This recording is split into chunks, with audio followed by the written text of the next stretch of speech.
ठीक है। समरूपता, जिनके रूप सेम हो, मतलब शेप में सेम हो, साइज जरूरी नहीं है, बराबर हो। समरूपता दो, किसी भी दो फिगर होगी, कोई भी दो फिगर है उनकी समरूपता चेक करने के लिए आप क्या करो, संगत कोण चेक करो। संगत कोण को तो बराबर देखता है। जो भी संगत कोण होंगे, संगत का मीनिंग समझाई दिया गया था ना, संगत कोण बराबर चेक करने तथा संगत भुजाओं को, संगत भुजाओं का अनुपात चेक करना है। वो समान होना चाहिए, है ना। यदि ये दोनों कंडीशन फुलफिल होंगी तभी कोई भी, जो भी दो आकृति है वो क्या होंगी। स- एक मिनट।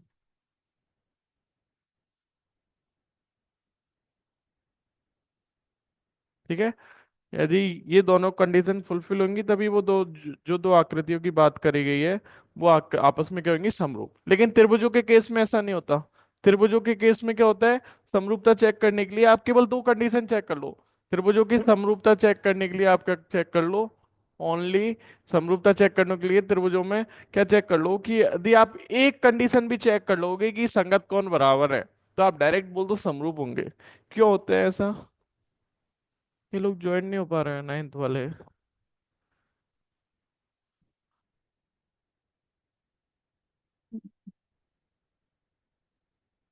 जो नाइन्थ से ज्वाइन नहीं हो पा रहे हैं ना, वैसे ज्वाइन हुए भी नहीं है, क्लास में एक बार पूछ लेंगे ना कैसे ज्वाइन हो।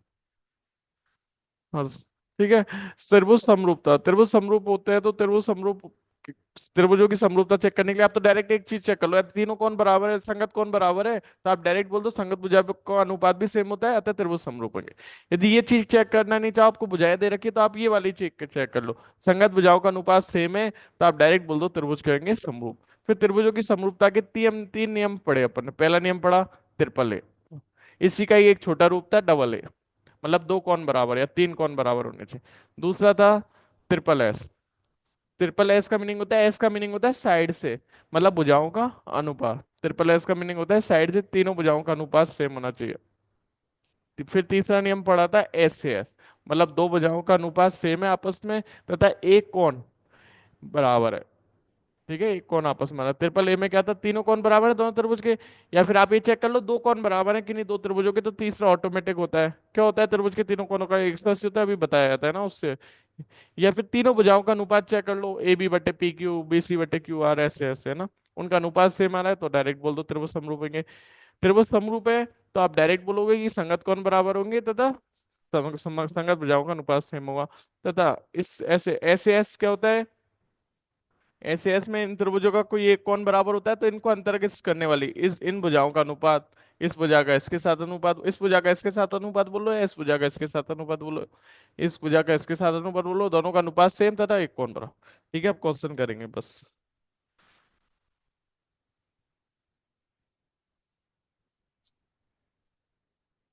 कोई कुछ कह रहा था कि अभी कोई अनम्यूट होता फिर म्यूट हो गया। ठीक है, पहला क्वेश्चन आ रहा है 6.3 का। तीन चार क्वेश्चनों तक ट्राई करेंगे, तीन चार क्वेश्चन हो जाता है क्या। जल्दी जल्दी लिखते जाना, क्वेश्चन इजी है। एक मिनट निकालता मैं ना, 6.3 चल रही है।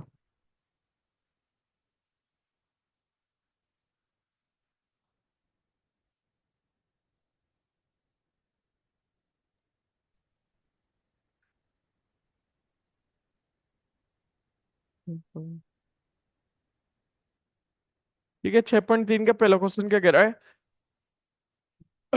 मतलब त्रिभुज दे रखे हैं, त्रिभुजों के जोड़े दे रखे हैं, बताना है कि कौन कौन से त्रिभुजों के जोड़े समरूप है। तो पहले क्वेश्चन में बताने हैं कि कौन कौन त्रिभुज समरूप है ना।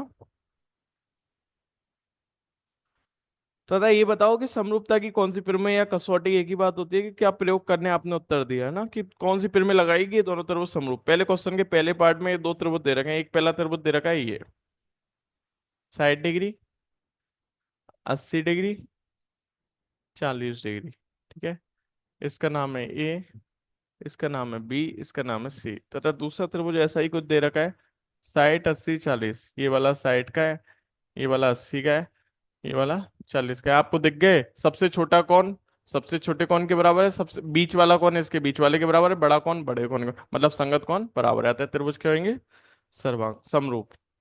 ठीक है, चूंकि कौन ए बराबर है कौन पी के, बराबर है कौन साइड के, ये बीच वाले कौन है, चूंकि कौन बी बराबर है कौन क्यू के, बराबर है 80 डिग्री, ये लिखने का तरीका रहता है, बाकी तो आप दिख गया था कि समरूप है। कौन सी बराबर है कौन आर के, बराबर 40 डिग्री।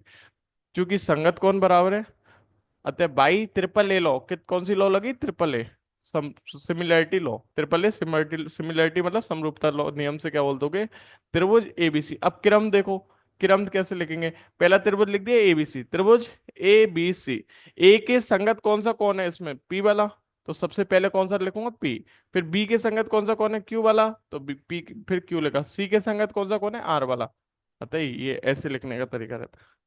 ठीक है, फिर सेकंड पार्ट, सेकंड पार्ट में भुजाएं दे रखी हैं दो त्रिभुजों की, एक त्रिभुज ऐसे दे रखा है और एक त्रिभुज ऐसे दे रखा है। ठीक है, दो, तीन, ढाई, एक दे रखी है 6, 5, 4।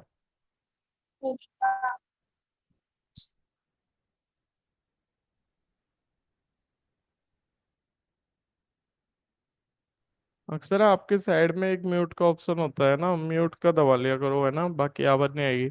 जब पूछना हो तो अनम्यूट हो जाया करो। ए बी सी, पी, ये वाला बिंदु है पी, मतलब ये वाला शीर्ष है, ये वाला क्यू, दो त्रिभुज है, इन दोनों त्रिभुजों को चेक करना है कि ये दोनों त्रिभुज क्या होंगे, ये दोनों त्रिभुज क्या होंगे, समरूप होंगे। तो समरूप चेक करने के लिए अब क्या, कौन तो दे नहीं रखे, भुजाएं दे रखी है, तो ट्रिपल एस लगाने की कोशिश करेंगे, ट्रिपल एस लॉ देखेंगे कि लग रही है कि नहीं लगी। यदि ट्रिपल एस लॉ लगती है तो त्रिभुज समरूप होंगे, ट्रिपल एस लॉ नहीं लगी, मतलब तीनों भुजाओं का अनुपात सेम नहीं आया, तो आप बोल दोगे त्रिभुज समरूप नहीं है। तो अपन क्या चेक करेंगे, संगत भुजाओं का अनुपात, संगत भुजा मतलब सबसे छोटी का सबसे छोटी के साथ अनुपात। तो सबसे छोटी कौन सी है, ए बी, इसकी इसकी सबसे छोटी ए बी है, और इसकी सबसे छोटी कौन है, क्यू आर। इन दोनों का अनुपात, क्योंकि ये दोनों संगत है, तो 2/4, दो इसकी और चार इसकी है, तो इन दोनों में दो का भाग जाएगा, दो एकम दो, दो दूनी चार। अब बीच वाली भुजा, इसकी बीच वाली भुजा कौन है, बीसी, और उसकी बीच वाली भुजा कौन सी है, पी आर, बीसी बटे पी आर। बीसी 2.5 लंबाई की है और पी आर कितने की है, 5 की। तो पॉइंट हटाते तो नीचे एक जीरो बढ़ जाएगी, कितनी संख्या पहले पॉइंट है, ऊपर एक संख्या पहले, तो नीचे एक जीरो बढ़ जाएगी, ऊपर 25 रह गया, नीचे 50 हो गया, 25 का 50 में भाग देंगे, 25 एकम 25, 25 दूनी 50। ठीक है, बीसी बटे पी आर की वैल्यू आ गई। अब सबसे बड़ी भुजाओं का अनुपात, एसी का पीक्यू के साथ अनुपात, एसी का पीक्यू के साथ अनुपात, एसी है 3 की और पीक्यू है 6 की, तो 3 का भाग देंगे 6 में, 1/2 बार। चूंकि ये तीनों अनुपात सेम आए हैं संगत भुजाओं के, अतः बाई ट्रिपल एस लो, बाई ट्रिपल एस लो, तीनों भुजाओं का संगत, संगत भुजाओं का अनुपात बराबर है, त्रिभुज एबीसी समरूप हो गया त्रिभुज पीक्यूआर। अब देखना लिखेंगे कैसे, एक बार इधर देख लो, है ना, ये दोनों त्रिभुज समरूप तो हुए, पर अपन लिखने में ऐसे लिखते कैसे हैं, तो देखो बाई त्रिभुज एबीसी समरूप होगा किस त्रिभुज के, बात वो है, त्रिभुज एबीसी समरूप होगा किस त्रिभुज के। तो आप देखो एबी किसके, एबी का किसके साथ अनुपात निकाला था आपने, क्यू आर के साथ, एबी का किसके साथ अनुपात निकाला था, क्यू आर के साथ। तो क्यू आर लिखेंगे सबसे पहले, एबी के साथ क्यू आर, फिर एक बार क्रॉस चेक और करेंगे। फिर बीसी का किसके साथ अनुपात निकाला था, बीच वाली बजाय बीसी का पीआर के साथ अनुपात निकाला था। तो पीआर और आरपी एक ही बात होती है, बीसी की जगह आरपी आना चाहिए, या पीआर लिख दो तो पी लिख दो। अब देखो एक बात सही है क्या, ये ए बी बटे क्यू आर सही था, बीसी बटे आरपी या पी आर सही था, एसी बटे क्यू पी ये भी सही है, क्योंकि एसी बटे पी क्यू बोल लो या फिर ये बोल लो। ठीक है, ये हो गया पहला क्वेश्चन। मतलब पहले क्वेश्चन के दो पार्ट।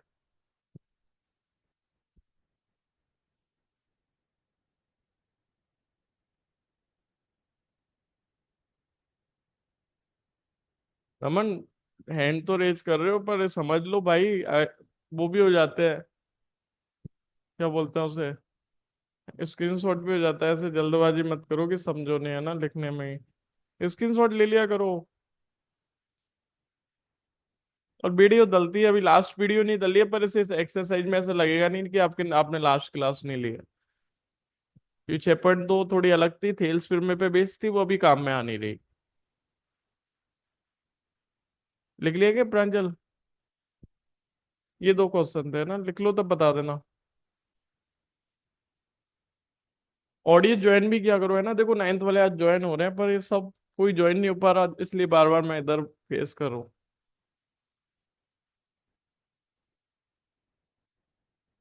ठीक है। पहले क्वेश्चन के दो पार्ट थे, अब पहले क्वेश्चन का तीसरा पार्ट, वही समरूपता चेक करनी है और बताना है कौन सा नियम लग रहा है।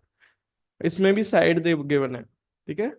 तो पहला त्रिभुज ये रहा, 2.7 का, ये 3 का, ये 2 का, एल एम पी। दूसरा त्रिभुज है D F, D E F, 4 6 5। ठीक है। इन दोनों त्रिभुजों को चेक करना है। तो सबसे बड़ी भुजा का सबसे बड़ी भुजा के साथ अनुपात निकालेंगे।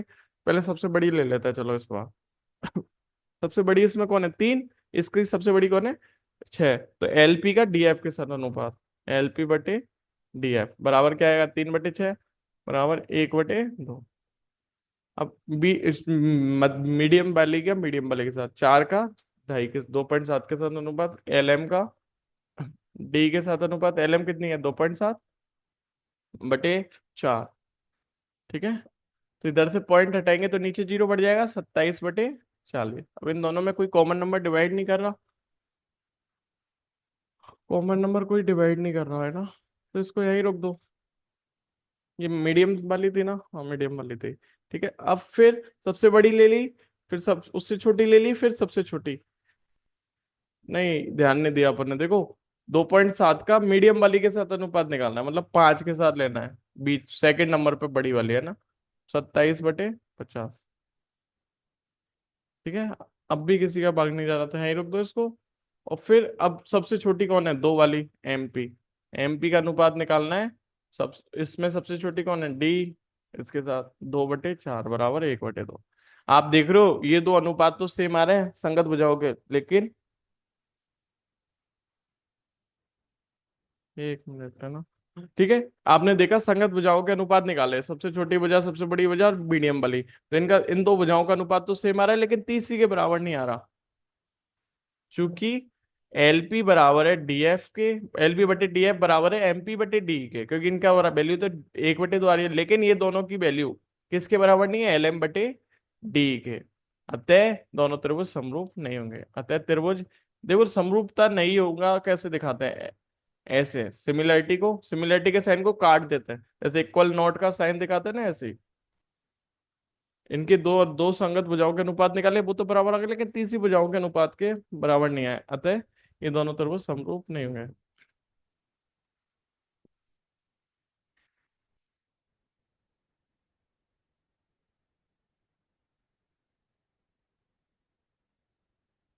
अक्सर अभी ज्वाइन हुए हो आप, ज्वाइन तो हो गए,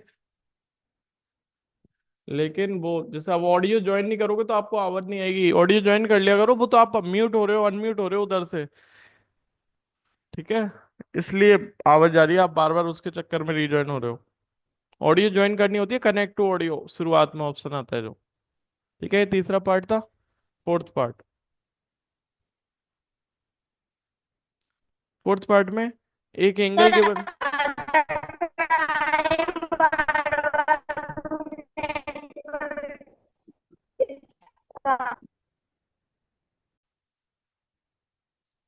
ठीक है। फोर्थ क्वेश्चन, फोर्थ पार्ट में क्या करें?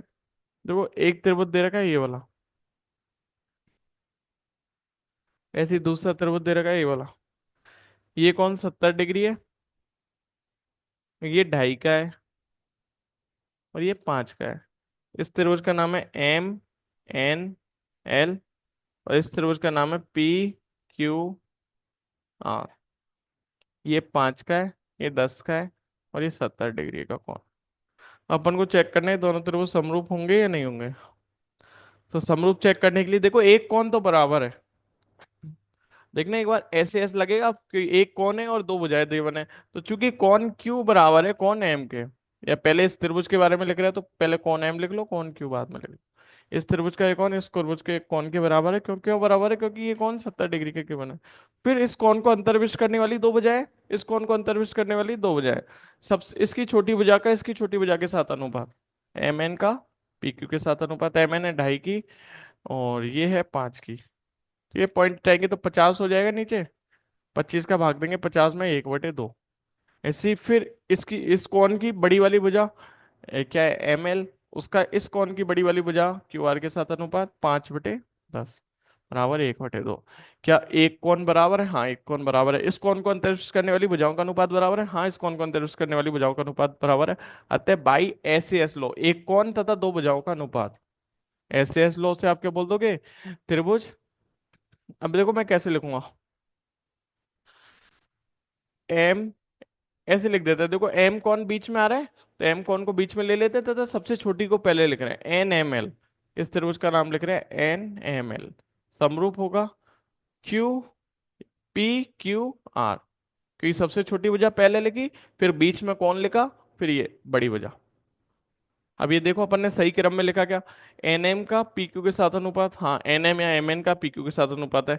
एम एल का क्यू आर के साथ अनुपात, हाँ एम एल का क्यू आर के साथ अनुपात है। और जो कौन एन एम एल है वही कौन पी क्यू आर है, हाँ मतलब कौन बराबर है। अतः त्रिभुज समरूप हो गए।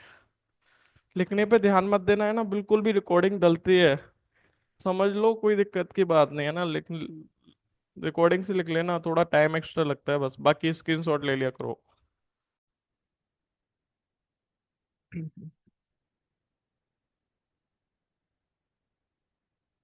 कौन सी लॉ लगी ये भी बतानी है ना? ट्रिपल ए लगी है ना यहाँ, बाई ट्रिपल ए। तीनों कोनों का कोने समान है संगत। लिख लो तब, ऑटोमेटिक खुद ही बता दिया करो है ना आगे से।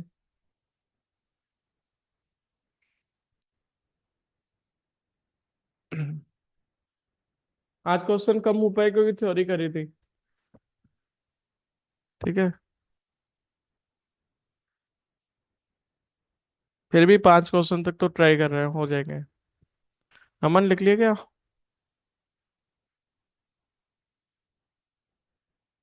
अरे फिगर की बना है इसका।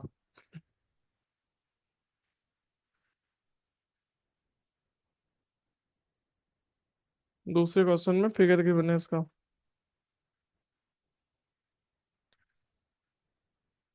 दूसरे तेरे क्वेश्चन में एक फिगर है, देखो ऐसा क्या बना है कुछ। ये दो ऐसे रेखाएं दे रखी है, 6.35 फिगर है, इसमें क्या दे रखा है? ऐसे, फिर ये दो रेखाएं ऐसे काट के जा रही है एक दूसरे को। ठीक है, एक त्रिभुज ऊपर बन रहा है, लिखने पे ध्यान मत देना है ना, कोई दिक्कत नहीं है, थोड़ी सी दुगनी स्पीड पे रिकॉर्डिंग चला के नोट डाउन कर सकते हो। नहीं तो मीनिंग नहीं निकलेगा अपन के क्लास लेने का सुबह, है ना। ओडीसी, ये दे रखा है, ये त्रिभुज ओडीसी, ये सर्व समरूप दे रखा है ओबी एक है। ठीक है, दिया है इस फिगर में जो ओडीसी त्रिभुज है वो समरूप है ओबी एक है। ठीक है, और कौन बीओसी 25 डिग्री का दे रखा है, बीओसी ये 125 डिग्री का दे रखा है। सीओडी 70 का दे बना है। सीओडी, नहीं सीडीओ, सीडीओ ये वाला 70 का केवन है ना। तो आपको डीओसी, डीओसी कौन सा कौन है, ये वाला एंगल फाइंड आउट करके बताना है, ये कितना आएगा ज्ञात करना है। Angle DOC. दूसरे नंबर पे बताना है डीसीओ, डीसीओ ये वाला बताना है, एंगल डीसीओ। और कौन ओएबी, और ये वाला कौन बताना है।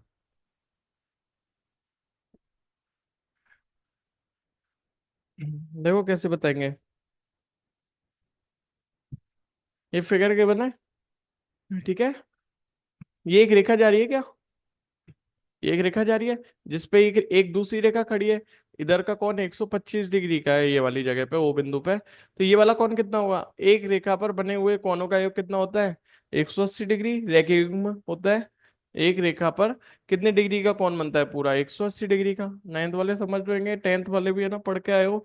125, और ये वाला कितना होगा, 125 में क्या जोड़ेंगे, 180 आ जाएंगे। तो ये वाला कौन कितना हो गया, 65 और 5 तो 70, और दो 90 हो जाएगा, तो 55 डिग्री।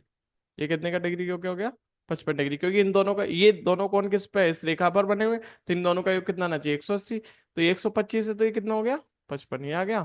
अब इस त्रिभुज के दो कोण आ गए ऊपर वाले के, तो ये तीसरा कोण कितने का हो जाएगा, 70 और 55 कितने होगा 125। 125 में क्या जोड़ेगी 180 आ जाए, या तो ऐसे देख लो, या 180 में से 125 घटा दो, 180 में से इन दोनों कोणों का योग घटा दो, तो 5 3 55, तो ये भी कितना हो गया 55 डिग्री का। अब ये दो कौन आ गए, अब अपन को ये वाला कौन बताना है। ठीक है, ई का वाला कौन बताना है, तो अब आप बताओ ये वाला कौन कैसे बताओगे। ठीक है, ऊपर के दो कौन तो बता दिया, अब नीचे वाला और बताना है, इसको सोच। इस कौन को बराबर दिखाने के लिए कैसे अप्रोच करोगे। ठीक है, यहाँ तक लिखो फिर उसका भी बताता है ना। एक बार यहाँ तक लिखते हैं फिर उसका बताते हैं, फिर इरेज करना पड़ जाएगा क्योंकि देखो सबसे पहले गिवन क्या था।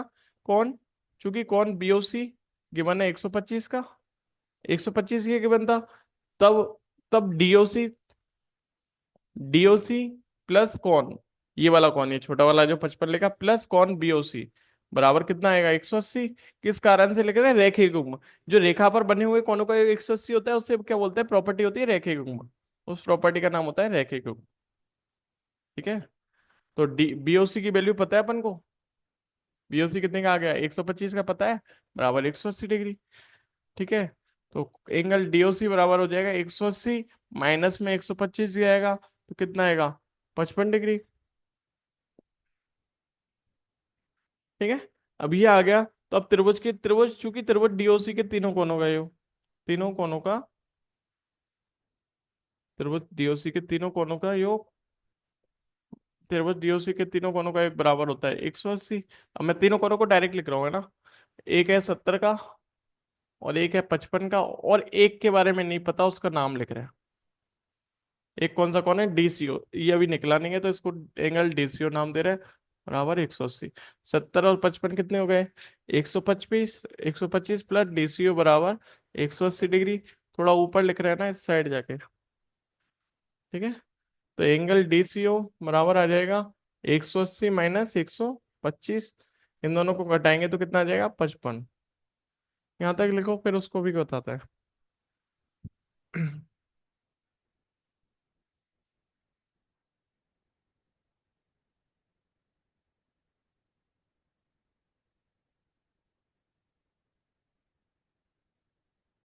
रिकॉर्डिंग, रिकॉर्डिंग बंद थी जब से।